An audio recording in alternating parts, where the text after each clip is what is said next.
Dagos ang nagresponde dagiti otoridad kalpasan na i-report ang nagaburan dagiti talo a construction worker.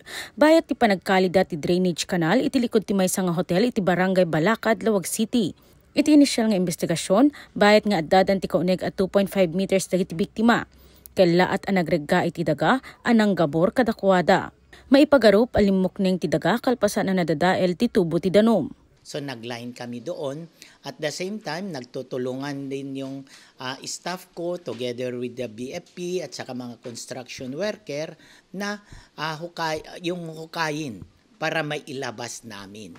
So ang inano namin kasi masikip yon at saka very loosen yung soil niya. Aminado dagiti rescuer, ang narigatan daga po ta imabot pa iti oras, sakbay nga naiyaon da dagiti biktima. Gapo iti amak nga posible, nga agriga ay pa iti daga gapo iti kinalukneng na.